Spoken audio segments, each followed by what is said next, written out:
Sí, Señor Dios y Padre Celestial, queremos alabar y queremos bendecir tu nombre, queremos darte gracias. Gracias, Dios, por lo que tú nos enseñarás el día de hoy a través y por medio de tu palabra, que es viva y eficaz. Sé tú hablando, Señor, a nuestro corazón y a nuestra vida. En el nombre de Jesús te lo pedimos, Dios. Amén, Señor, y amén. Muy bien, preciosos, pluma, papel, lápiz, una actitud enseñable es lo que vamos a necesitar el día de hoy para aprender un poco más acerca de nuestro Señor. Recordemos semana 21, Hebreos capítulo 13, versos 1 al 25. Hoy vamos a hablar acerca del amor. Recordemos que ya estamos en la parte práctica de la carta. Y este último capítulo lo vamos a dividir en dos partes. El día de hoy vamos a hablar en su primera parte acerca de el amor, cómo se manifiesta a través de la vida secreta de los creyentes y cómo es que el Señor lo hace también a través de la vida social de los mismos creyentes, porque tenemos también una vida social. Y de eso vamos a hablar el día de hoy. Pero antes de pasar a estos dos subtemas, ¿qué le parece si leemos lo que vamos a estudiar? Hebreos capítulo 13, verso 1, que dice: permanezca el amor fraternal. No os olvidéis de la hospitalidad, porque por ella algunos, sin saberlo, hospedaron ángeles. Acordaos de los presos como si estuvierais presos juntamente con ellos, y de los maltratados como que también vosotros estáis en el cuerpo. Honroso sea en todos el matrimonio y el lecho sin mancilla, pero a los fornicarios y a los adúlteros los juzgará Dios. Sean vuestras costumbres sin avaricia, contentos con lo que tenéis ahora, porque Él dijo: no te desampararé ni te dejaré, de manera que podamos decir confiadamente: el Señor es mi ayudador, no temeré lo que me pueda hacer el hombre. Acordaos de vuestros pastores, que os hablaron la palabra de Dios. Considerad cuál haya sido el resultado de su conducta e imitad su fe. Jesucristo es el mismo ayer y hoy y por los siglos. No os dejéis llevar de doctrinas diversas y extrañas, porque buena cosa es afirmar el corazón con la gracia, no con viandas, que nunca aprovecharon a los que se han ocupado de ellas. Tenemos un altar del cual no tienen derecho de comer los que sirven al tabernáculo, porque los cuerpos de aquellos animales cuya sangre a causa del pecado es introducida en el santuario por el sumo sacerdote son quemados fuera del campamento. Por lo cual también Jesús, para santificar al pueblo mediante su propia sangre, padeció fuera de la puerta. Salgamos pues a él fuera del campamento, llevando su vituperio, porque no tenemos aquí ciudad permanente, sino que buscamos la porvenir. Muy bien. Del servicio motivados por la gratitud, el autor de la carta pasa al amor y a una serie de recomendaciones que da a los creyentes. Y comenzaremos viendo cómo es que habla de la vida personal o secreta de los creyentes, es decir, de aquellas cosas que tu mano derecha no tiene que saber lo que hace tu izquierda. Veamos, la vida secreta de los creyentes, Hebreos capítulo 13, y esto abarca los versos del 1 al 6. Hebreos 13:1, que dice: permanezca el amor fraternal. Amor fraternal, como hermanos. Parece sencilla esta primera recomendación, pero en realidad sabemos que es mucho más complicado de lo que se oye. ¿Por qué lo digo? Porque es a través de la convivencia que vamos descubriendo el verdadero carácter de aquellos con los que compartimos nuestra fe, y no siempre estaremos de acuerdo con la manera de ser de cada uno. Habrá personas con las que nos identifiquemos muy bien, pero de la misma manera habrá otros con las que choquemos. ¿Qué se debe hacer? Bueno, el escritor de la carta nos pide que los amemos a todos de la misma manera. ¿Cómo? Como si fueran hermanos carnales. Y los que hemos tenido la dicha de tener hermanos, sabemos que a veces es una labor, es una tarea que no es fácil. Porque peleamos, discutimos, no nos podemos poner de acuerdo, pero algo que nunca pasa es que dejemos de amarlos. Podemos estar muy enojados con ellos al punto de quizás no hablarnos, pero eso no quiere decir que ya no los amemos, y que incluso si alguien pretende hacerles daño, por supuesto que saldremos en su ayuda. Pues así se nos pide que nos amemos, como lo que somos, miembros los unos y los otros de la familia de la fe, como hermanos. ¿Ok? Por eso dice: permanezca el amor fraternal. Verso 2. No os olvidéis de la hospitalidad, porque por ella algunos sin saberlo hospedaron ángeles.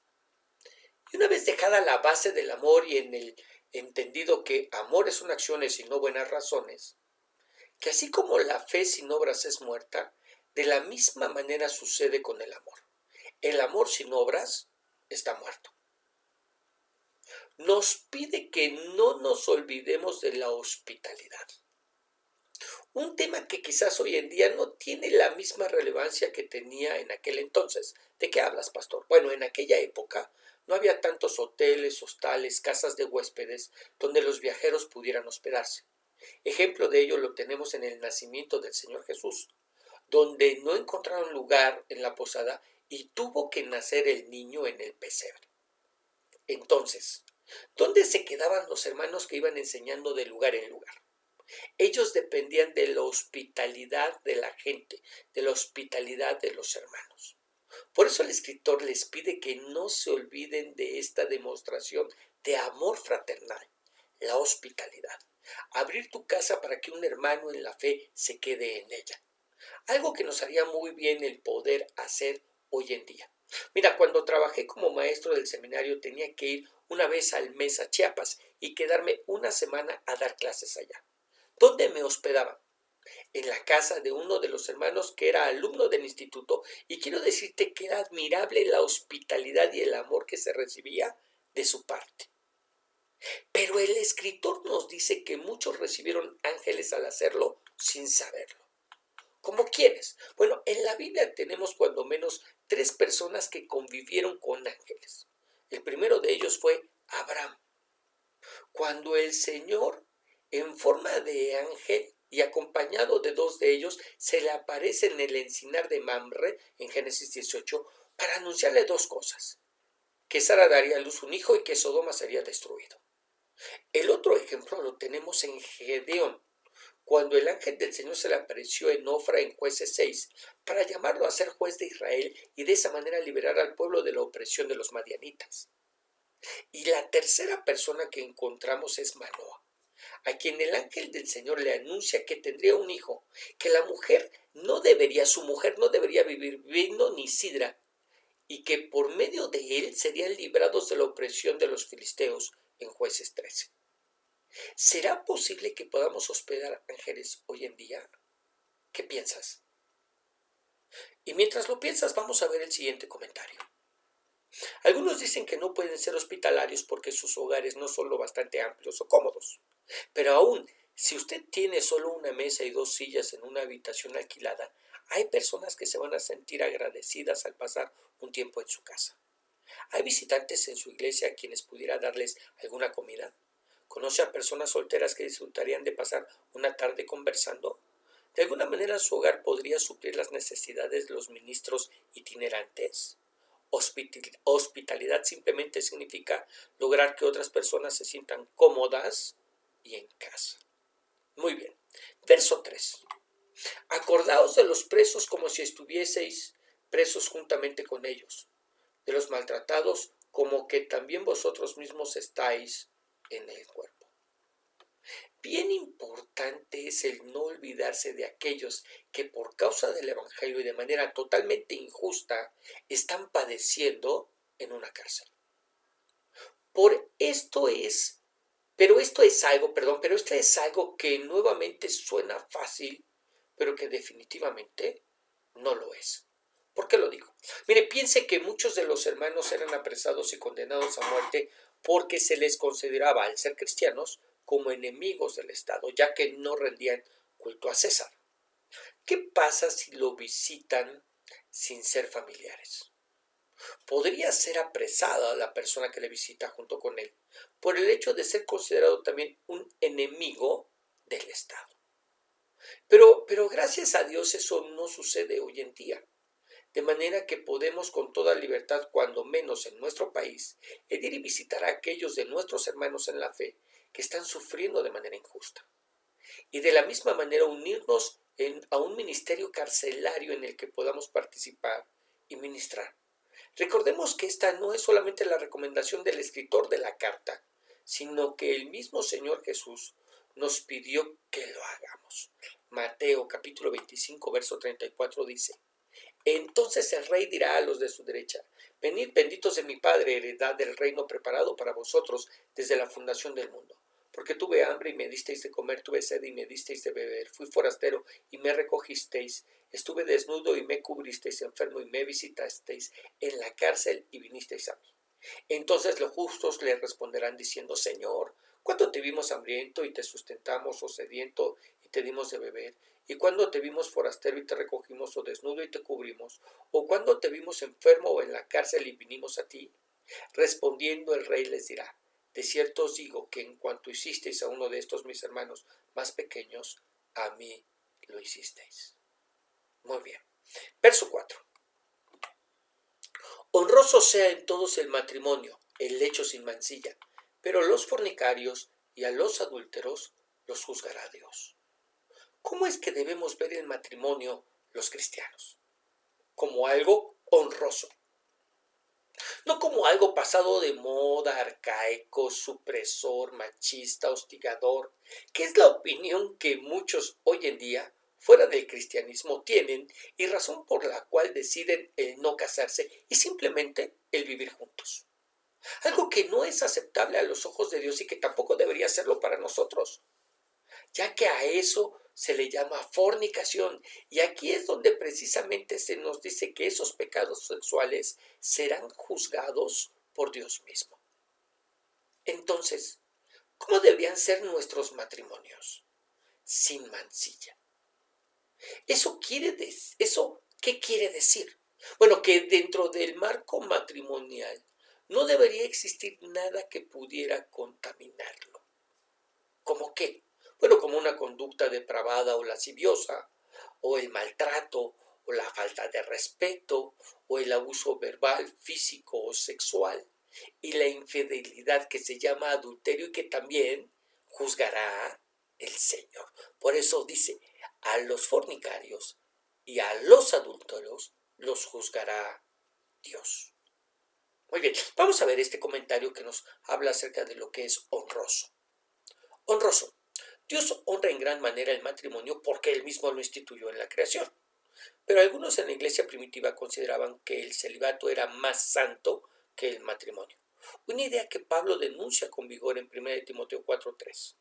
La actividad sexual dentro del matrimonio es pura, pero cualquier actividad sexual fuera del matrimonio pone de inmediato a la persona bajo el juicio divino. Muy bien. Verso 5.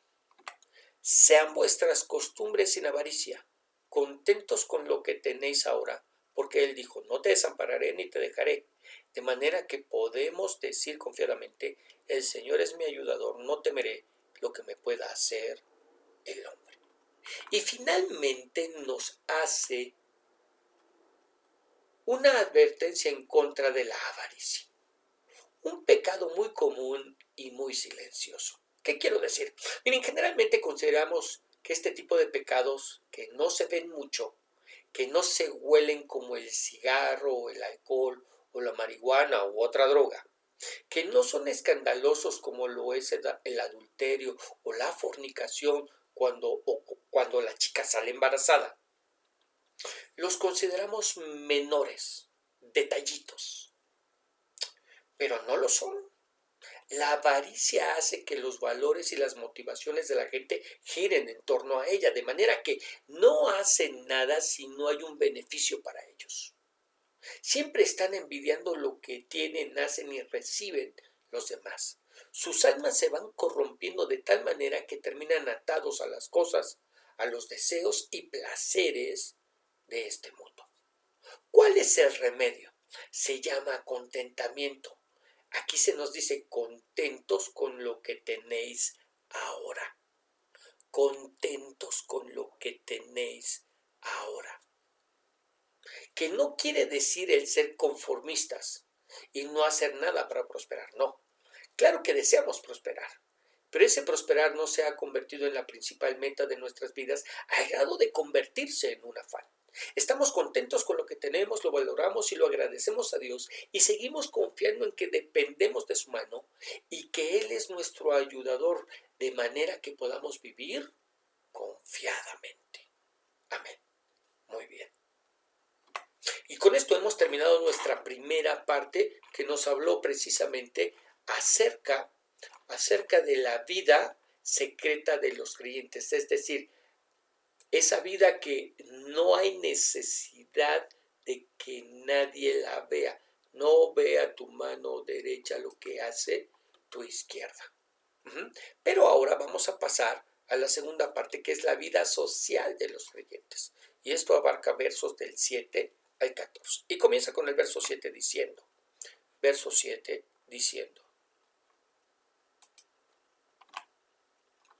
acordaos de vuestros pastores, que os hablaron la palabra de Dios, considerad cuál haya sido el resultado de su conducta e imitad su fe.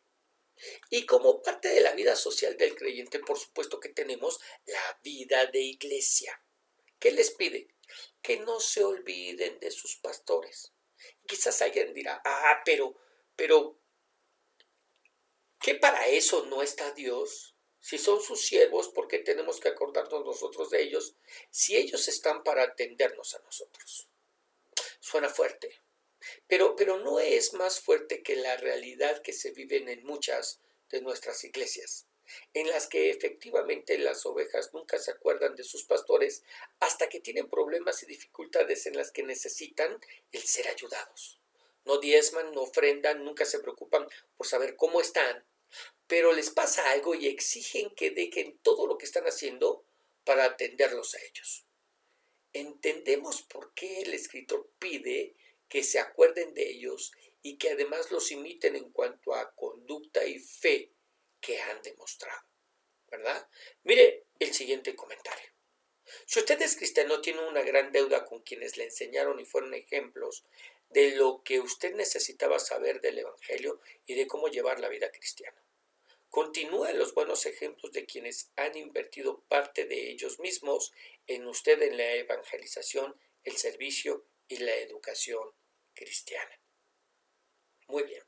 Pero después de hablar de los pastores y de esta vida social del creyente, ¿sí? En la iglesia, viene el verso 8 que dice: Jesucristo es el mismo ayer y hoy y por los siglos. Una expresión que en primer lugar nos habla de esa inmutabilidad de Dios. Lo voy a repetir. Una expresión o un texto que nos habla de la inmutabilidad de Dios. Es decir, tenemos un Dios que no cambia. Él es el mismo ayer y hoy y por los siglos. Pero esta expresión viene muy a propósito con el tema que se está tocando con relación a los pastores. Porque pastores puede haber muchos. ¿Está de acuerdo conmigo? Una persona a lo largo de su vida cristiana puede tener muchos pastores y maestros, pero solo tendrá un Salvador y Señor, Jesucristo. Algo que tenemos que tener muy claro en nuestras vidas. ¿Por qué? Porque tenemos hermanos y congregaciones completas que miran a sus pastores como si fueran superiores al Señor Jesucristo, que los admiran de tal manera que lo que ellos digan, manden o ordenen, sin importar que no se encuentre en la Biblia, ellos lo consideran palabras de Dios, infalibles y ejecutables. Tengamos cuidado. Tengamos cuidado. Verso 9. No os dejéis llevar de doctrinas diversas y extrañas, porque buena cosa es afirmar el corazón con la gracia, no con viandas, que nunca aprovecharon a los que se han ocupado de ellas. Tenemos un altar del cual no tienen derecho de comer los que sirven al tabernáculo.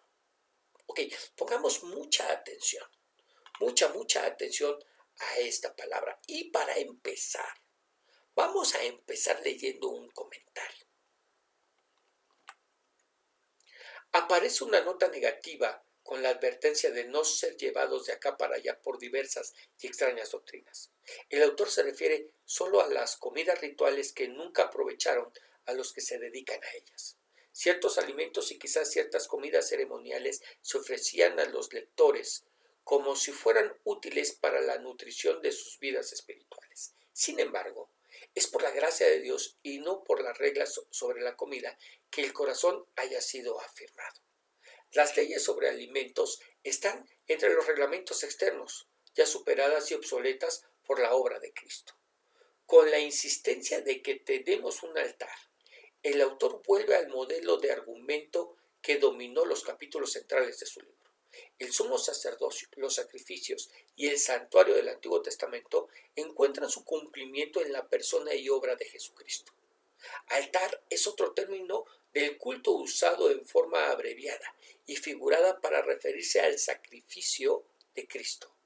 Aquellos sacerdotes judíos que sirven en el tabernáculo y que están autorizados a beneficiarse de sus sacrificios no tienen derecho de comer del altar del nuevo pacto. Ellos, junto con cualquier otro relacionado con esa forma de culto, están siguiendo la sombra en vez de la realidad. El autor de Hebreos no extrae aquí la inferencia de que los cristianos pueden, ni aun en sentido metafórico, comer de su altar o beneficiarse en forma sacramental del sacrificio definitivo de Cristo. Es notable que aquí no haya un estudio de la cena del Señor en este contexto, ni siquiera en el plano de corregir falsos criterios de la comida en comunidad. Muy bien, este es el comentario. Bien, ahora, en lugar de seguir esas doctrinas extrañas y adelantarnos en el estudio de ellas para saber en qué están mal, el autor nos pide que mejor nos afirmemos en la gracia, es decir, en lugar de estudiar todas las maneras en que se puede falsificar un billete de 500, mejor conozcamos perfectamente el billete de 500 y de esa manera aquello que no se conforme con lo que sabemos de él, sabremos que es falso. Y precisamente eso es lo que hacemos. En lugar de estudiar los falsos evangelios, las falsas doctrinas, debemos estudiar el verdadero y afirmarnos en la salvación que viene a nuestras vidas a través de la gracia de Dios y desechar todo ritual y doctrina que enseñe lo contrario. ¿Verdad? Que enseñe lo contrario. Verso 11. Porque los cuerpos de aquellos animales cuya sangre a causa del pecado es introducida en el santuario por el sumo sacerdote son quemados fuera del campamento, por lo cual también Jesús, para santificar al pueblo mediante su propia sangre, padeció fuera de la puerta. ¿Por qué el Señor fue crucificado fuera de la ciudad de Jerusalén? Precisamente porque así como las ofrendas por el pecado eran quemadas fuera del campamento en el desierto a través de un chivo expiatorio, la ofrenda por el pecado del mundo fue hecha fuera de la ciudad. Esa es la razón. Ahora ya no estamos sujetos, y esto es lo que nos está diciendo, ya no estamos sujetos a las antiguas formas de culto, no tenemos por qué anhelar el que se reconstruya un templo en Jerusalén, porque ese templo fue solamente sombra, y el regresar a esos ritos sería regresar a la sombra, dejando lo que es real para ir a la sombra. Sino lo que nos está diciendo es que definitivamente en Jesucristo tenemos la sustancia de todas las cosas. Y por eso nos dice en el verso 13, salgamos pues a él fuera del campamento llevando su vituperio. Salgamos pues a él fuera del campamento llevando su vituperio. Y para que podamos entender mejor a lo que se está refiriendo, me gustaría mucho que pudiéramos leer el siguiente comentario que de verdad lo explica muy bien. Los cristianos judíos eran ridiculizados y perseguidos por judíos que no creían en Jesucristo como el Mesías. Gran parte de los hebreos les dice que Cristo es mucho más grande que el sistema expiatorio. Ahora el escritor llega al punto culminante de su extenso argumento. Será necesario salir del campamento y sufrir con Cristo. Estar fuera del campamento significaba no estar limpio. En la época del Éxodo, quienes estaban ceremonialmente impuros debían permanecer fuera del campamento, pero Cristo sufrió humillación fuera de las puertas de Jerusalén en nuestro favor. El tiempo había llegado para que los cristianos judíos declararan su lealtad a Cristo por encima de cualquier otra lealtad, para que optaran por seguir al Mesías sin que importara el sufrimiento que pudiera significar. Tuvieron que salir fuera del confinamiento que les daba la seguridad de su pasado, sus tradiciones y sus ceremonias para vivir por Cristo. La pregunta es, ¿qué lo detiene para ser totalmente leal a Jesucristo? Estos judíos fueron llevados por el autor de la carta a darse cuenta que la seguridad del templo con sus ceremonias, tradiciones y rituales formaban parte del pasado y que el presente se encontraba en vivir por Cristo. y que era necesario salir y dejar atrás ese pasado lleno de rituales, tradiciones y ceremonias para seguir adelante sabiendo que aún llevando, y esto podría ser causa de vituperio sobre nuestras vidas, de ser avergonzados, excluidos, expuestos, sufriríamos la misma humillación que sufrió Jesucristo por seguir y hacer la voluntad de Dios. Hoy en día hay mucha gente que, aunque tiene el entendimiento del conocimiento del Evangelio, de la obra de Jesucristo en la cruz del Calvario, no se atreven a dejar su antigua forma de culto o religión, que es lo que lo detiene para ser verdaderamente leal a Cristo. Yo te pregunto, ¿a ti qué te detiene? Bueno, estamos hablando de una religión, pero podría ser algo más que se ha convertido en una religión. Verso 14. Porque no tenemos aquí ciudad permanente, sino que buscamos la porvenir. No debemos estar atados a las cosas y valores de este mundo. ¿Por qué? Porque finalmente lo que somos en él y lo que tenemos en él es temporal. O sea, lo que tenemos en este mundo es temporal. Nuestros títulos, nuestros logros, nuestros trabajos, nuestra ocupación, nuestras casas, carros, joyas, dinero, inversiones, todas ellas se perderán al final de todos los tiempos. Incluso cuando muramos son cosas que se quedarán y que no nos podremos llevar. Entonces, ¿qué es lo que deberíamos buscar? Los valores eternos, por venir, por venir. El mismo Señor Jesucristo nos dijo en Juan 6:27, trabajad no por la comida que perece, sino por la comida que a vida eterna permanece, la cual el Hijo del Hombre os dará, porque a éste señaló Dios el Padre. A lo que yo te pregunto, ¿cómo está tu trabajo en la obra? ¿Cómo estás colaborando para que el reino de Dios se siga expandiendo? ¿Cómo está tu servicio? ¿Cómo está tu ministerio? Muy bien. Ahí en tu lugar, inclina tu rostro, cierra tus ojos. Vamos a orar.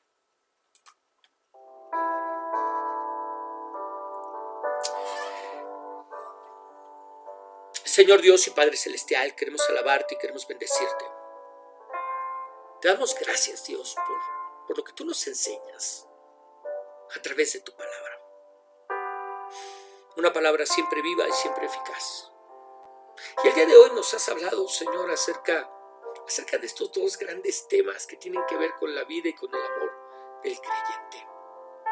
Sí, su vida privada, su vida íntima, su vida personal, pero también su vida pública. Dos caras de una misma moneda. Señor, a veces creemos que lo que hacemos en oculto, ahí se quedará. Y no nos damos cuenta, Dios, que somos delante de tu presencia como libros abiertos. Y que no hay nada oculto que no haya de ser revelado. Padre, en el nombre de Jesús, ayúdanos a vivir de tal manera que en verdad podamos honrar y glorificar tu nombre y a través de nuestras vidas se pueda manifestar la fe que tenemos, el amor. Señor, el amor que es más que un concepto y un sentimiento, sino debería ser el motor que debería movernos y llevarnos, conducirnos a tener obras de justicia y obras de misericordia en aquellos que están a nuestro alrededor. Padre, en el nombre de Jesús, que podamos practicar ese amor fraterno, esa hospitalidad. Que bendito Dios, en verdad podamos entender que somos instrumentos en tu mano y que tú obras a través de nosotros. En el nombre de Jesús te lo pedimos. Amén y amén. Muy bien, precioso, que el Señor te bendiga, que el Señor te guarde, que el Señor haga resplandecer su rostro sobre ti y que el Señor te dé paz. Le damos gracias a Dios por lo que Él nos ha permitido aprender el día de hoy. Y nuestro más grande deseo es que el Señor pueda hacer la obra a través de tu vida. Te recuerdo que estamos escuchándonos todos los días a través del devocional, el día domingo a través de la enseñanza dominical, y no te olvides que los días lunes tenemos nuestro estudio. Bendiciones.